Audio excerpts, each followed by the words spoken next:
13 years ago, in a 5,000-person town in rural Maine, the brutal police shooting of 18-year-old Gregory Jackson shook the community to its core. Although an investigation by the Maine State Attorney General found the officer acted in self-defense, we've uncovered new evidence that puts the officer's story and the AG's ruling into question.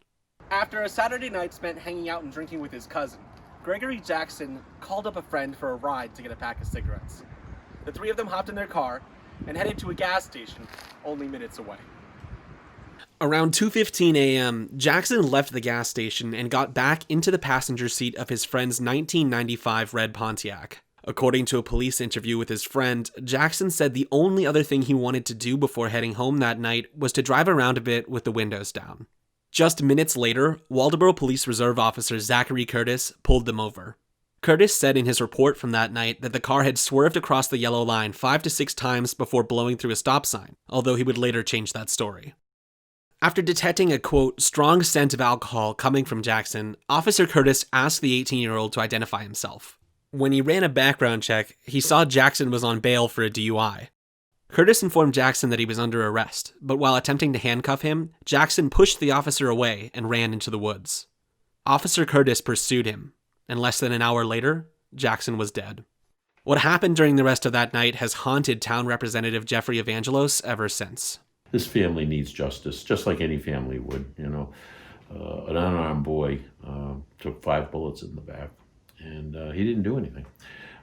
You had not only a inexperienced and unqualified police officer, you had a police officer who has very, very violent tendencies, who never should have been an officer. You had an investigation stymied by conflict of interest, massive conflicts of interest. Evangelos found through public records requests that he submitted on behalf of the Jackson family that Zachary Curtis had been ruled unfit to continue serving as a police officer in mid-2007. His service was extended by a decision from Maine Criminal Justice Academy Chairman Brian McMaster.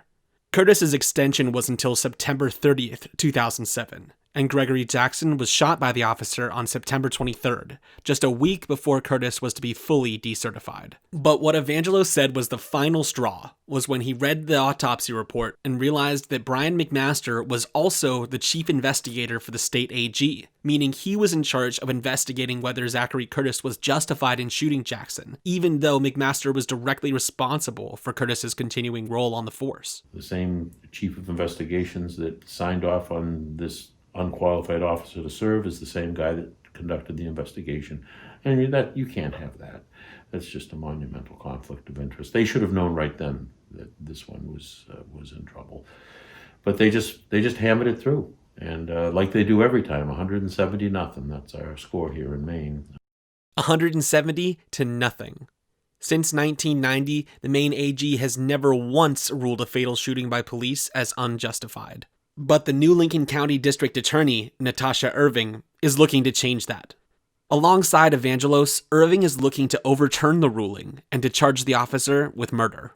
I was appalled by this when it happened, and my belief at the time, from what was reported on, was that this was a cop that shouldn't have chased this kid into the woods, and he got himself into a bad situation, and he ended up shooting a kid in the back, and it shouldn't have happened.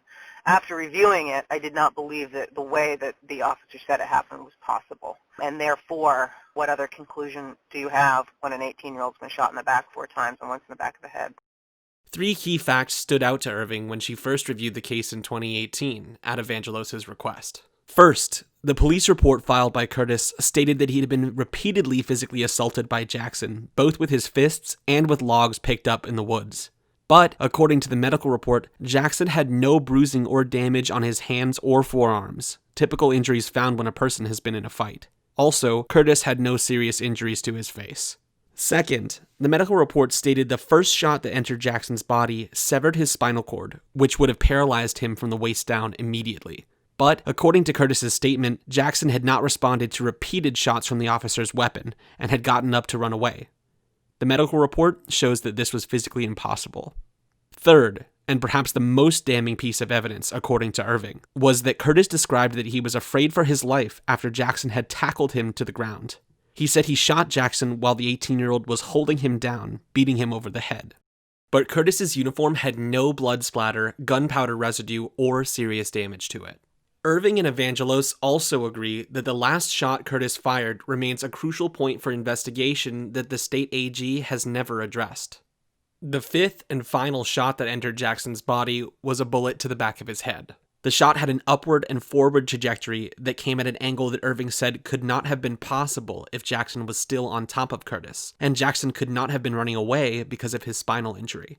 No soot or residue was found on Jackson's bone, and the medical examiner's report stated that the shot came from a medium distance, or at least 3 to 5 feet away.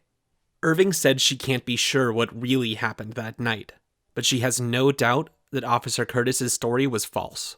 To her, that represents a much bigger problem. When you have a culture where there has not been one single unjustified police shooting, we're not saying prosecution, but whether it was these were justified, and you don't have one, and then you have a case like this, and then you have all of the fishy stuff around it, and then you have all of the subsequent stuff around it, you have the physical evidence versus the testimonial evidence doesn't comport, you just say, at least from my perspective, is, why are we covering for a cop that did something bad?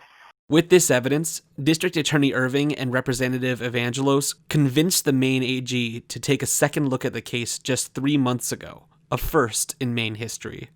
They expect to hear back from him within the next few weeks. Officer Curtis and Inspector McMaster weren't able to provide comment for this story. We're waiting for the Attorney General to decide, and I'm hoping that the family gets justice.